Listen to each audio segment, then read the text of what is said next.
I'm at the truck stop. This is Railroad Pass, just south of Las Vegas, just a little way west of Boulder City, Nevada. And I'm going to take a bike ride out to Boulder City. We're going to look at the an old Howard Hughes hangar, and also take the old railroad trail out to the dam, out to Boulder Dam.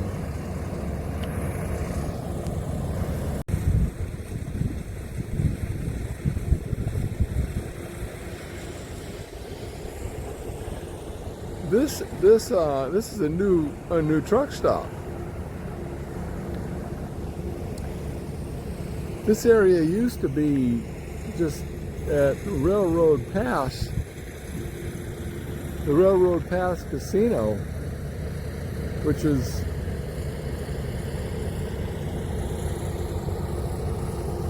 well, let's see if I can remember the history of that, because they completely changed it over there. But it used to be so crowded you couldn't, you know, I had a heck of a time parking or even hanging out. But now there's plenty of parking out here now. See, the railroad passes. Shoot, I don't know. I just can't remember. But they've changed it, and anyway. We're going to take that trip out to Boulder City on the e-bike.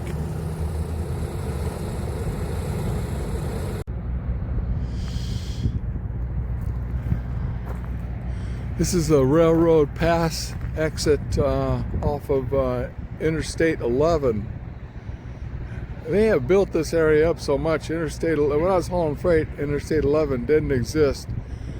And the Railroad Pass Casino here was really crowded. This was a very impossible truck stop. Across the interstate over here is the new Petro, where I'm parked.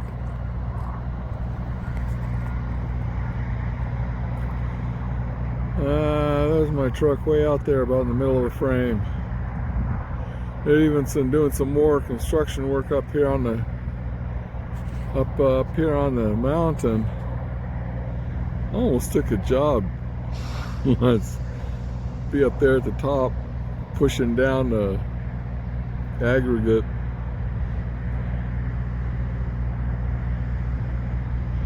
Anyway, they've made this whole area a nice truck stop now. Railroad Pass Hotel Casino. I'm now that I think about it, I've come across. I've recalled a lot of the history of this. See, right up here. Okay, this is the trail they've constructed. And I'll be taking this trail. I can go all the way into Las Vegas on this trail. I was riding in through Henderson yesterday. But there's a railroad that goes to the dam from Henderson. And I'll be riding this trail. All right, first let's look at. See, this is called the River Mountains Loop Trail. But first, let's look at this history here of Railroad Pass. Bureau of Reclamation built Boulder City. It declared a federal town to be free of gambling, liquor, and prostitution, but the government didn't control the 20-acre parcel of land outside the government boundary. On this parcel, less than a mile outside federal lands, Los Angeles, and built the casino at the crossroads of the dam site, Las Vegas and rich mining districts along the Colorado River. Built in 1931, Railroad Pass Casino was a popular destination for residents and travelers even before repeal of Prohibition. 1933, bootleg liquor was served while gamblers played roulette, craps, and blackjack. All right, so the point really being that this area right here, prostitution was legal. In Boulder City, they declared it would be free of gambling, liquor, and prostitution, which it still is. That's what's kind of interesting about Boulder City, Nevada. It's still that way. But out here, they could come out here and there'd be prostitution, liquor, and the history that they had on the walls there, of the casino there, before they renovated that, they talk about how they'd come out here and carry on. It was just fights and gambling and a lot of fighting. So River Mountains Loop Trail is what I'm going to be going on here on this trip. Out to Lake Mead, the dam, Boulder City. We're going to stop and look at the Howard Hughes hangar.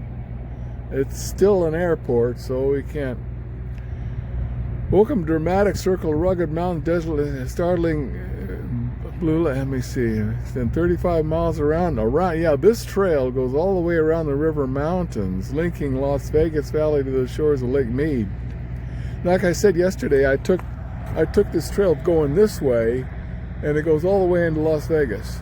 Well, through Henderson anyway. Then you can take other trails and get all the way down to the Strip.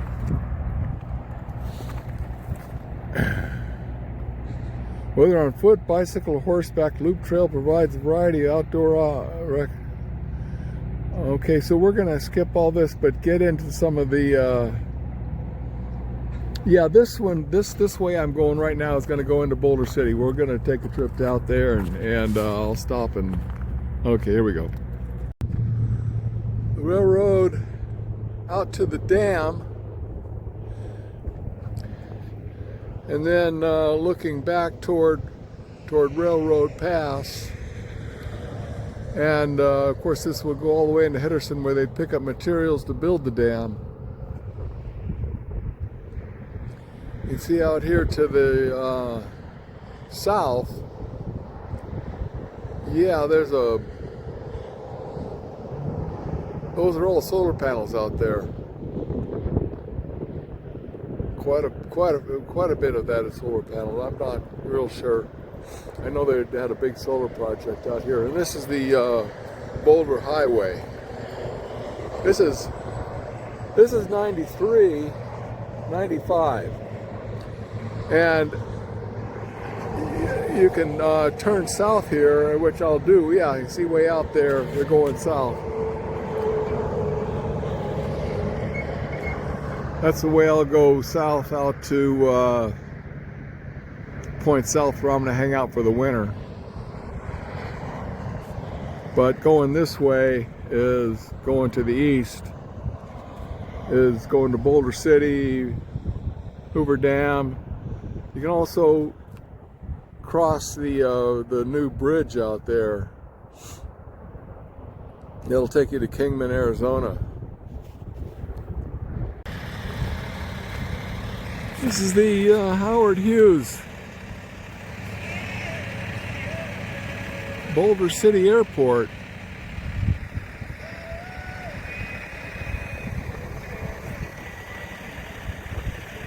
Howard Hughes hangar.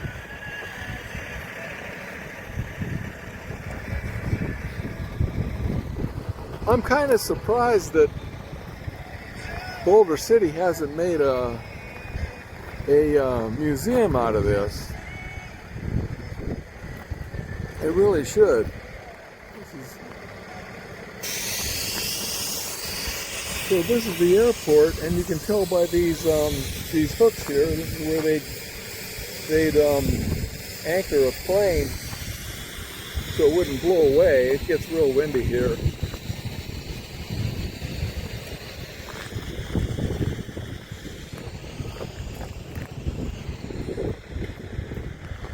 I parked out here about a month back around 2009, I think, or 10. I think 2009 I hung out in this town. It became one of my favorite, Boulder City is one of my favorite towns.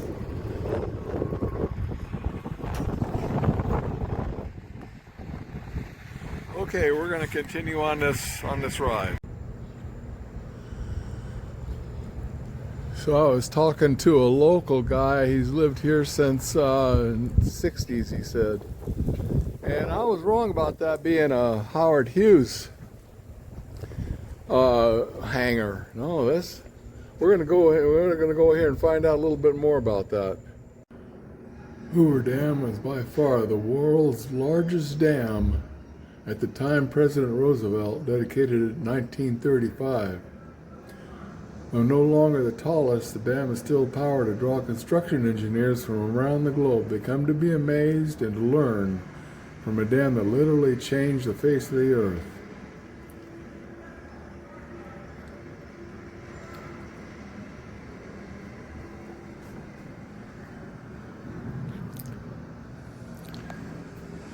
After visiting Hoover Dam, some people want to know where Boulder Dam is. The answer right here. Hoover Dam used to be called Boulder Dam. No wonder people got confused.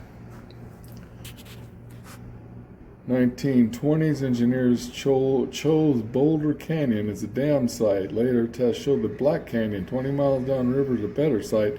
By this time, the name Boulder Dam is stuck. September 17, 1930, a project startup, Interior Secretary Roy spontaneously names it Hoover Dam. And that name appears in government documents, but Boulder Dam persists. A song is written to protest the name change. May 8, 1933, Howard FDR Secretary of the Interior renames it Boulder Dam. Claims Herbert Hoover had nothing to do with the project. Hoover was a trained engineer. The dam had been one of the top priorities since since the visit here before World War I. He had even worked out the 1922 compromise that made it possible. September 30, 1935, FDR officially dedicates Boulder Dam.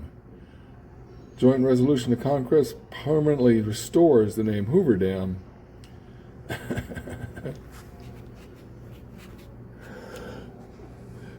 I had thought that I was going to find a guy who is a resident here told me there's a picture of the airport, and I was under the impression that was a Howard Hughes investment, but I was wrong. He said that's the old TWA,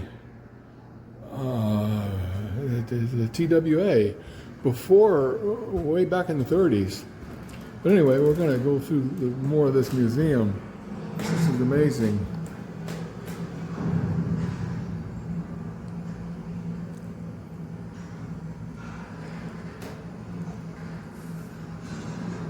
Some of the high scalers tried to see how far out from the canyon they could swing, like trapeze artists.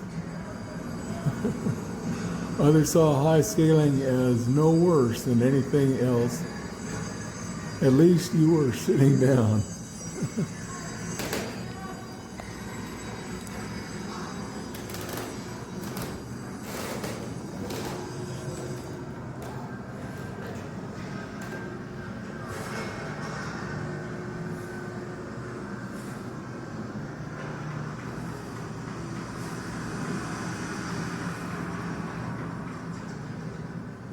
The coolers were few and far between in the hot canyon work site. Most workers relied on water boys bringing them water in World War I canvas bags.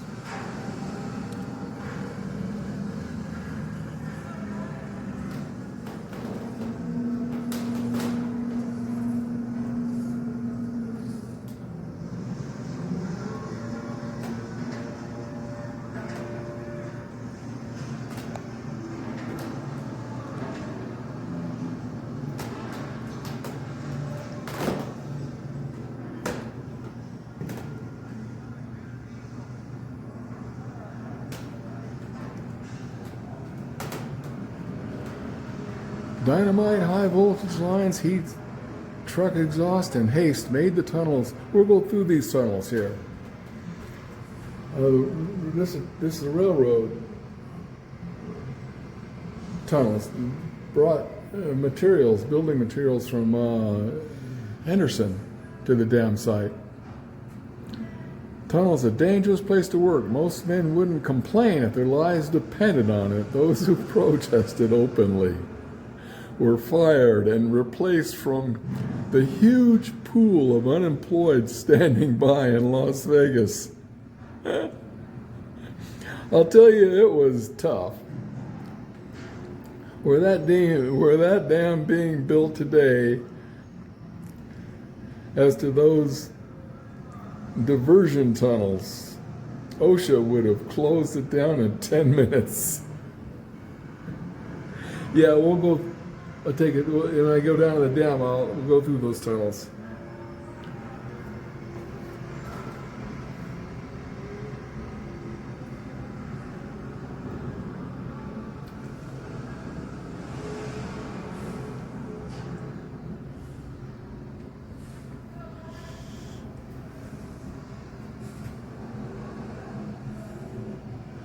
In the summer of 1931, men began to die in 140-degree temperatures and poor working conditions. On August 7, 6 companies ordered a wage cut on muckers. That night, workers voted to strike and adopted 9 demands on such issues such as drinking water, flush toilet, safety, and wages. Virtually all the workers were fired and evicted from the reservation.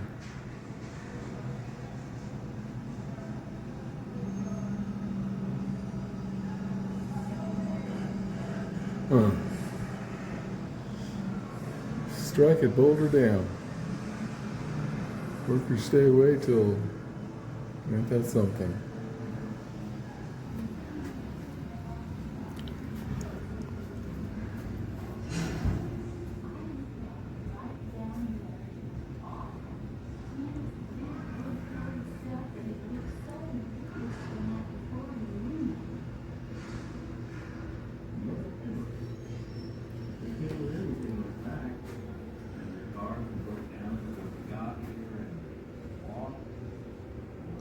Wild Colorado, red with silt, was called the Red Bull. Now a terrifying river had to be turned out to the work site. That meant blasting 4 huge tunnels through solid rock. Had to be done fast because 6 companies faced a fine of $30,000 every day that ran over the deadline. Those miners would run into that tunnel, drill all those holes, and run back out again so they could shoot just to beat the other crew.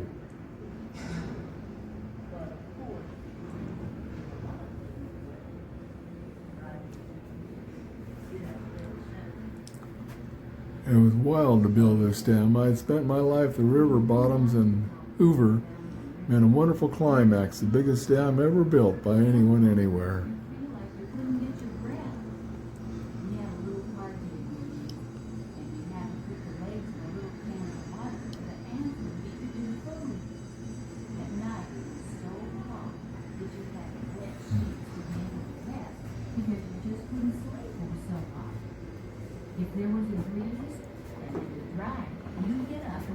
A deadly desert place.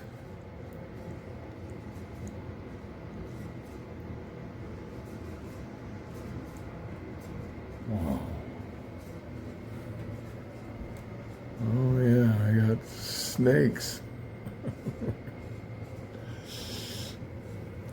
Ragtown life. We're going to go a little bit on that. When the first job seekers got to work, they learned why journalist Theodore White had called it a deadly desert place. It was hot, windy, desolate.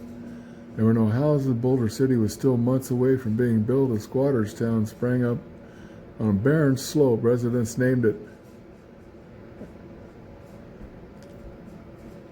We had to go down the river and bathe. We left Las Vegas. One day I was holding the baby by one leg and I darn near lost her. Later known as Ragtown. The moon was shining. More than 500 people moved to the flats along the wide bend of the river. Their homes were ragged tents, cars, and shacks made of cardboard, scrap wood, and tar paper, burlap. Settlement was named Williamsville after, but everyone called it Ragtown. Big wood-colored stuff that had looked so beautiful the night before in the moonlight. 120 degrees and no shade. Summer 1931 was one of the hottest on record. Their cars broke down before they got Workers and their families, it was deadly. By July, average daily high was 119. was the only person they could come to. Average low 95. So we began to feed these people. Some of them had no money. I kept a large set of books. Everything was on honor, and it worked. Get up to 120 by 9 in the morning. And it wouldn't get below 120 before 9 at night. I had to wrap my babies in wet sheets so they could sleep. We had to haul drinking water from the river. Now they had dug a couple of holes a little bit in from the river. And the river would seep through the sand and it would be pretty good. But of course, when people would dip a lot into these wells, get dry again, so you'd have to let it settle. When you went down to the top of the hill down to the river, you could feel the heat. Sometimes you feel like you couldn't get your breath. We had a little time here, and we had to put the baby in a little can of water. The hands were bigger than the food. At night it was so hot that you had wet sheets to be able to rest because you just couldn't sleep. It was so hot. If there was a breeze, you would cry.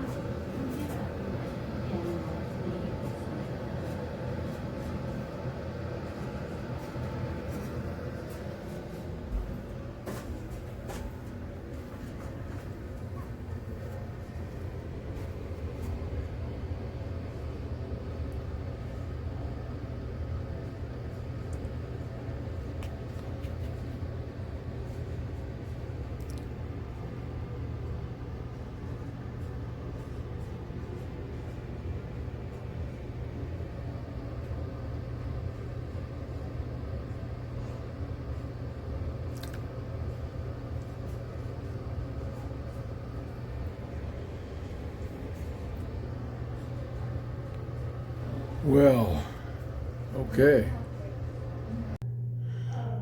Here's something about it. That hangar that I was telling you about, the airport, Howard Hughes had nothing to do with it. I was under the impression, I guess just because it just seemed like it to me. Inauguration of TWA service in 1938. Transcontinental Western Air Company, now TWA, opened passenger mail service, Boulder City, with a large celebration attracting politicians, dignitaries, and spectators.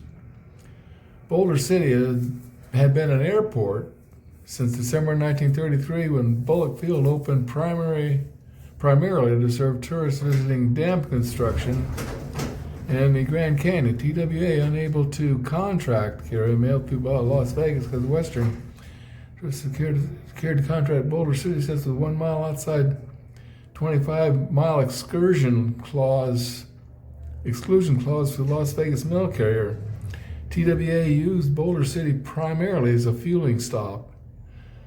TWA service continued December 1949 when they relocated the newly opened McCarran Airport, Las Vegas. So yeah, this was definitely the beginning of the TWA.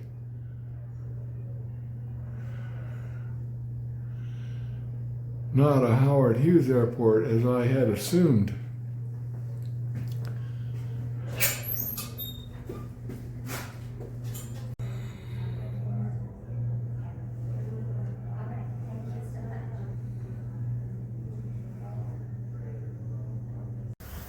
Well, dang, I was just about to go up and see that. That's an impeller.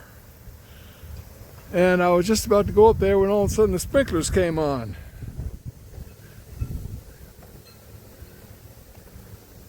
But it's right over this hill.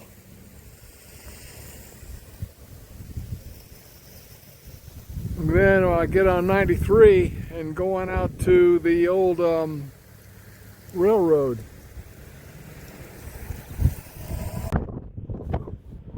Okay, this is where we begin our trip out to the dam. More than the eye can see, so the point being is that Lake Mead stretches way the heck out there. Yeah, okay. Our destination going to be Hoover Dam. Okay, out there, I believe, is where the rail is. Yeah. That's going to go all the way to Henderson, where I was on that rail before, through Boulder City. And just follow it. Okay, there's Lake Mead.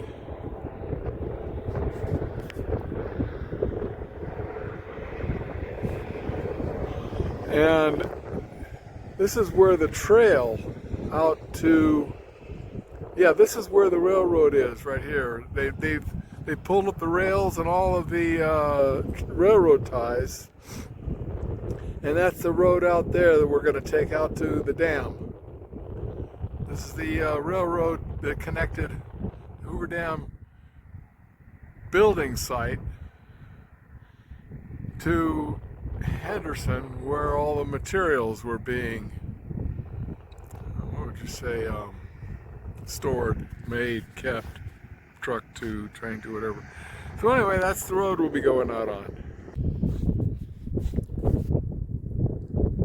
Lake Mead, a marina, the trail, which was the old railroad. See, the point being, the railroad went from Henderson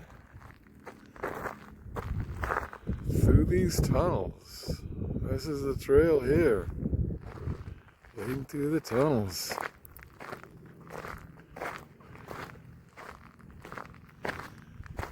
Digging the tunnels. Debilitating 100-degree heat. Hard volcanic rock, pounding jackhammers, falling rocks, swirling clouds of dust and sand. The men boring and digging the 5 tunnels. There's 5 tunnels we'll be going through. And this ridge must have wondered why they ever left hometown.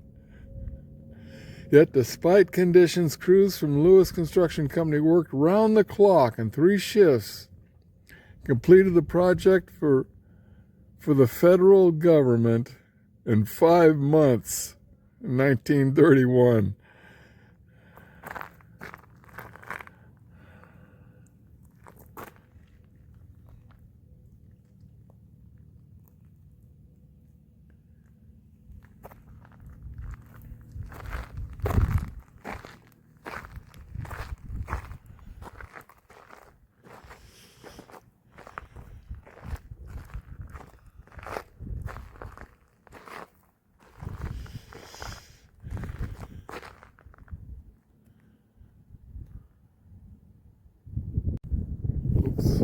Dang it.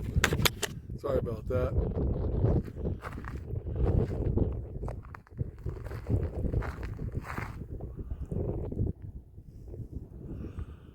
Lake Mead, the marina.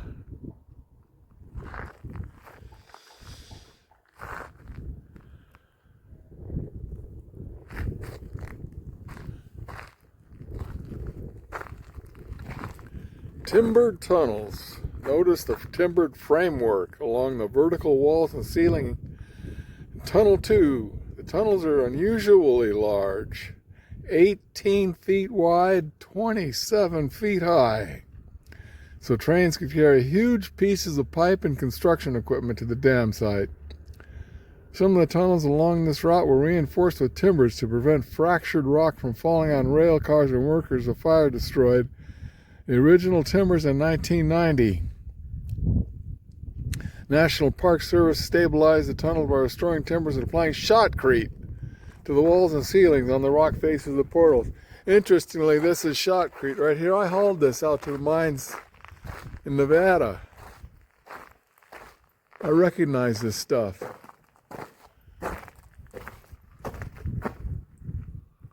This is shotcrete. I just don't know how I stood it.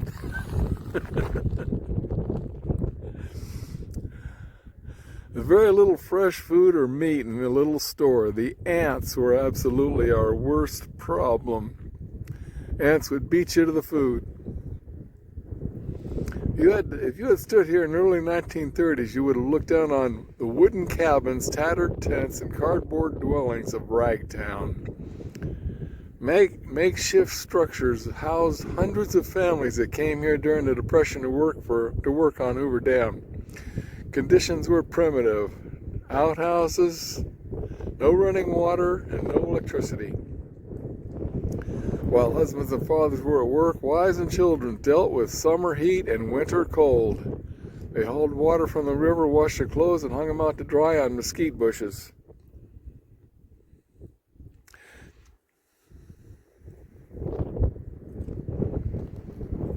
So that's Ragtown, right down there.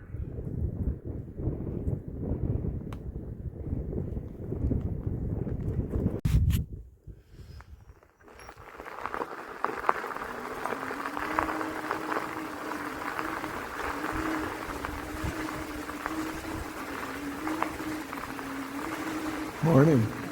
Hi.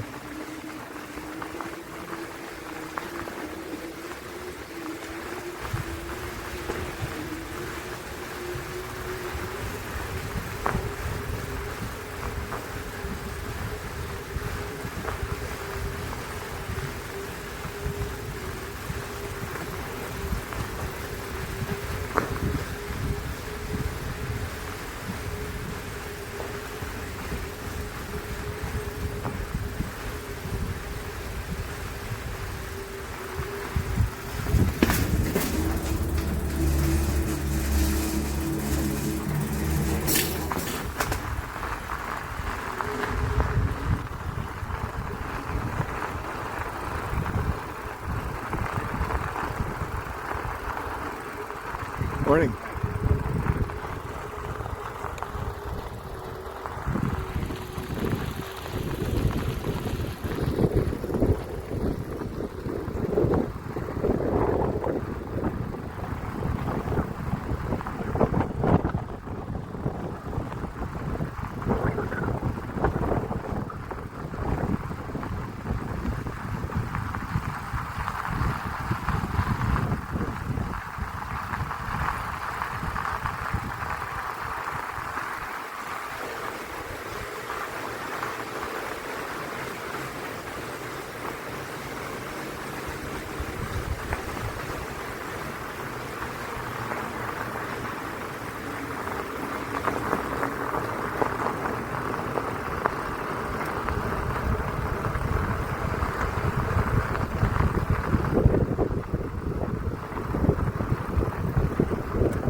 Excuse me. Morning.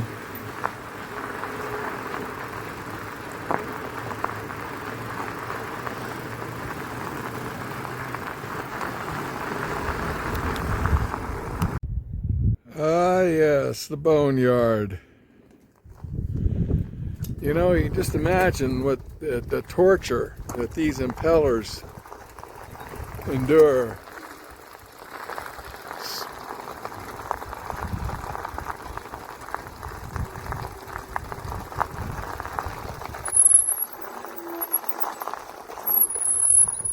Build it to last. Hoover Dam will last for a long time, but it takes a lot of work to keep things running smoothly. This boneyard is where unused equipment is temporarily stored. The Bureau of Reclamation will reuse, recycle, saving more than... Okay. Checking the stability of the cliff. Vehicles too large to travel, the access road must be lowered in the canyon by cables to reach the power plant. Cable weight from which the truck is hanging was built in the 1930s. I've been down here to this when I was a child. My dad took a picture down here where the generators are. 500-ton rotors inside the generator units must be removed periodically for maintenance. Major maintenance problem is keeping equipment free of quagga mussels, an invasive species that appeared Lake Mead 2010. And just getting workers in many parts of the dam for maintenance is challenging. Equipment needed is larger than life. No doubt.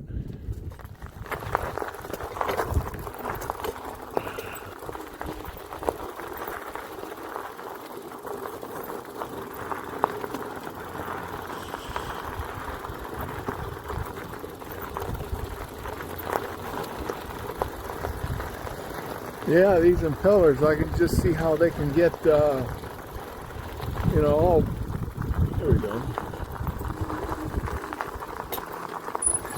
Racks me up. Indeed. These things endure a lot of torture. That's why there's so many of them. They just get thrashed. See, they marked a couple of failure mode right there.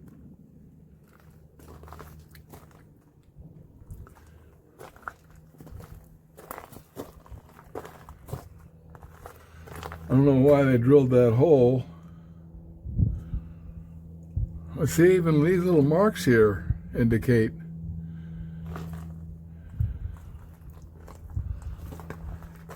Oh, look how they'll test these things and then mark them up when they find failures.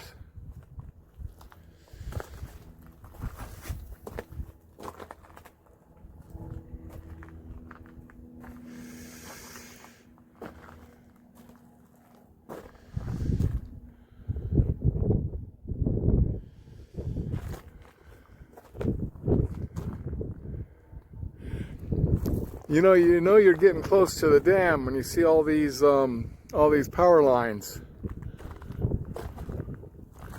and transfer stations. Okay, well, we'll continue on down the road.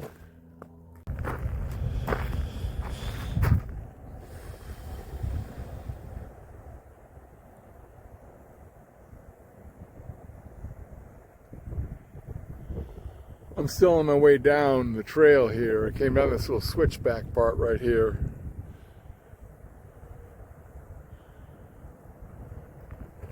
That's 93, and that one will cross the new bridge they built, so they don't go over the dam. And that was after I quit hauling freight that they built that bridge. I had to go the long way around through Laughlin. Boy, was that a fuel waster.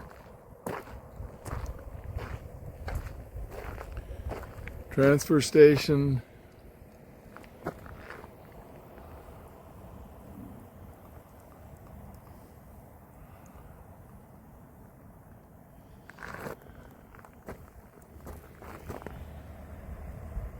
Okay, we'll continue on down. So far from the truck stop, it's 12.1 miles here. Now, is that ever a nice display? Look at, I got 91% battery left. Now, this has all been downhill to get here. So anyway, I got 91% to get back up the hill. It's a long, hard pull back up to the truck stop. That's it. Ain't that a nice display? You know, I recently, this summer, upgraded the hub. See, this is a 1,000-watt Bafang. Came with this, came with a wheel and that nice display, and it came also with the headlight. Got it all on Amazon. So I've upgraded this bike to where I've got it to where I really, really like it. This is about as far as I can go with upgrading this bike. See, before I upgraded the hub motor, I put this this battery on here. So I've got the original battery,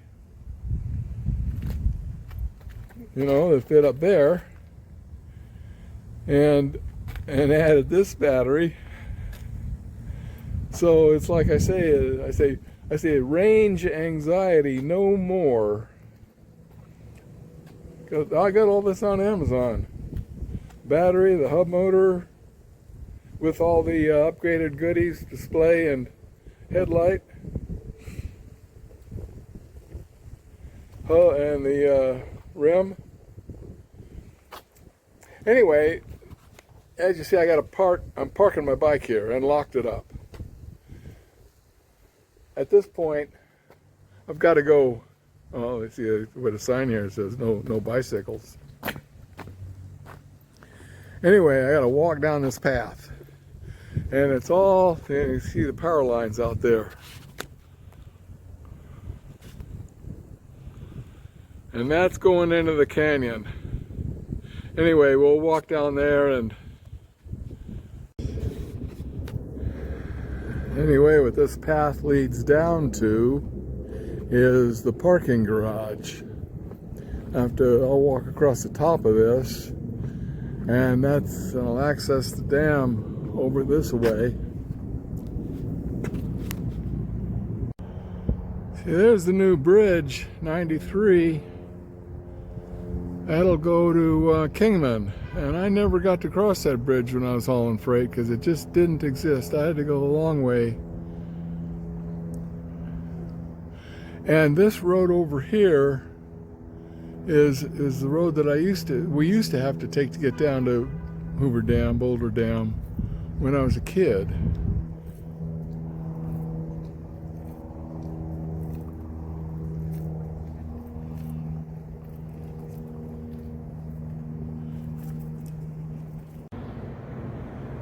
These cables have always been a mystery, but it's my impression that this is what they use to lower things like trucks and that down to the bottom of the canyon.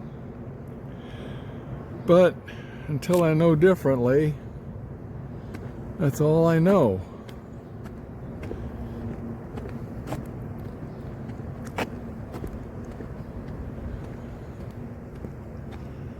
So I'm at the top of the parking garage still. There's an elevator I'll take that'll go down to the dam level.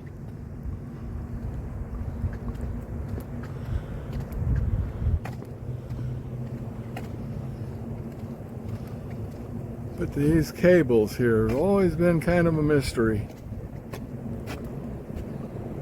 Well, anyway, there's cars down there lined up to go over the dam. You can see the top of the towers right there. And boy, is that a long way down. Yeah, I'm at the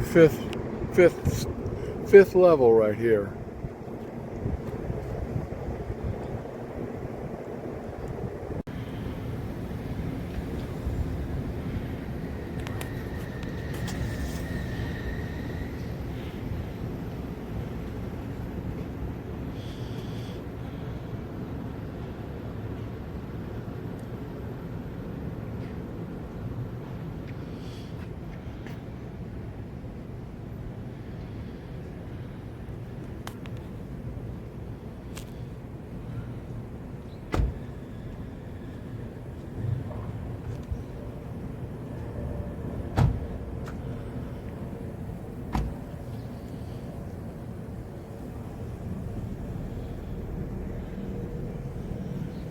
All right, here's the elevator I'll go down.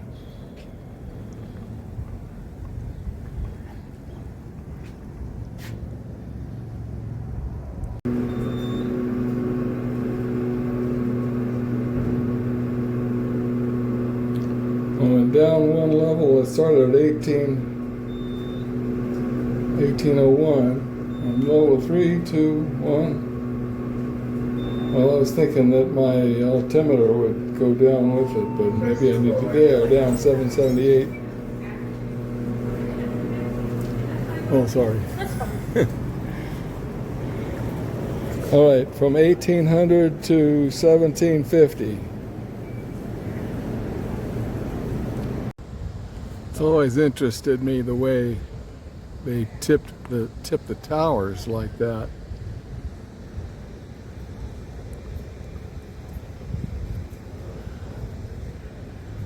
And I believe that down there is going to be the generators. Anyway, that's the bottom of the canyon.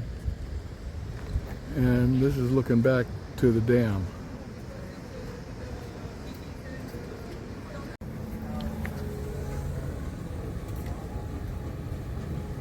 And that doggy looks like he's carrying his lunch, doesn't it? The Hoover Dam dog was adored by workers who overfed him.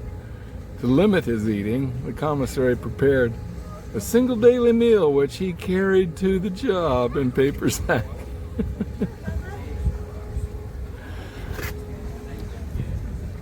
Hoover Dam mascot was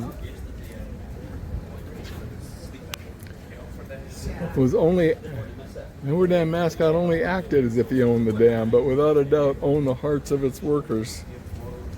Dog wandered freely around the job site, up ladders, over catwalks, and through tunnels. He even rode the open-air elevator. Would bark at the operator when he wanted to get off. Oh, dang. He died when he fell asleep under a truck. Was run over by a driver who didn't see him. Oh, jeez. Hey, Jack hammered a tune for him in the rock next to the temporary ranger station. Huh? Tourists I see the mascot often occupied himself chasing ringtail cats through the dam tunnels. Known to challenge visitors, dogs were not allowed in the dam. Hoover Dam mascot had an easier life than people living in Ragtown. Neither man nor beast rode the train to work. Freight carried over the rails was a higher priority. Many workers commuted on a modified bus known as Big Bertha. Capacity of 150 men and one dog.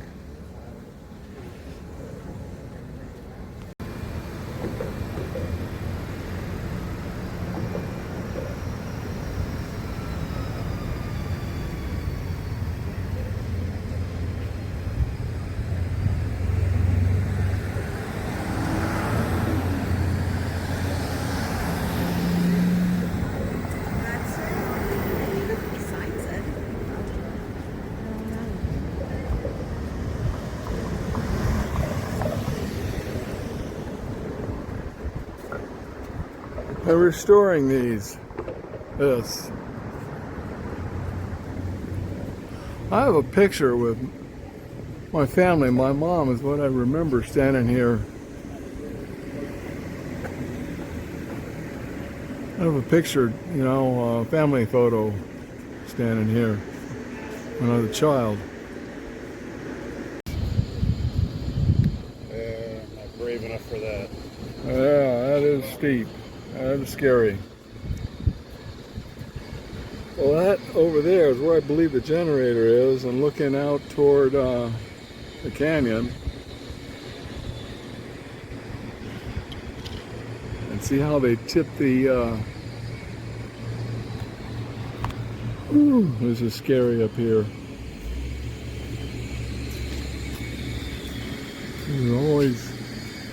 This is always giving me a bit of the heebie-jeebies just to be up here as high as this thing is. We'll go over here so I can cross. Yeah, see, they're crossing the dam right here, both ways.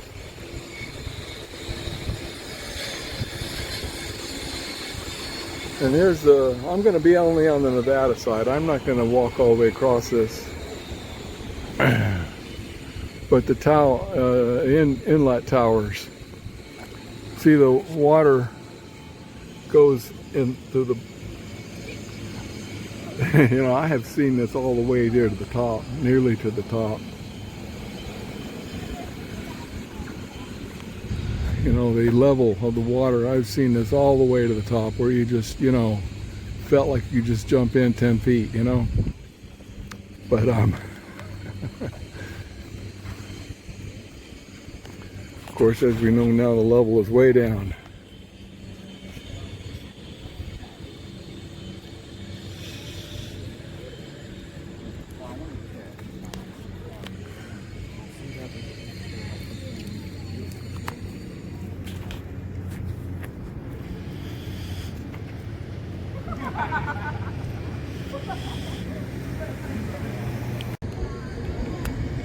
You know, I can't tell you how scary it is looking down right here. When I was a child, I'd be over here in the middle of the dam right there, and you know, get up on this wall and try to roll pennies down. It's too steep. A penny, you know, tumbles before it starts rolling. It's straight down right over there. You can't roll a penny down here. It just stumbles and slides down. Anyway, I believe the generators are down there.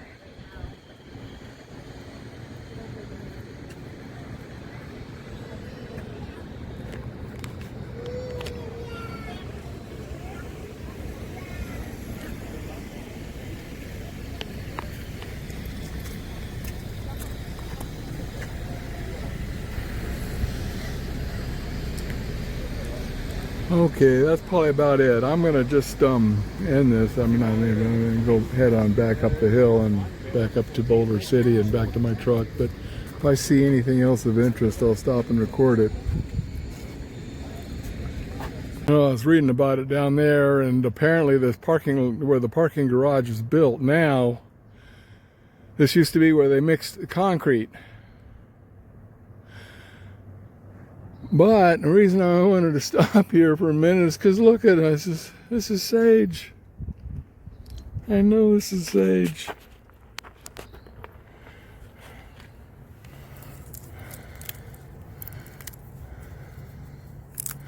I won't take it all. I don't know if it is or not the way it smells. Anyway, I'll put it in my pocket and take it back and burn it and see. Oh well, probably isn't.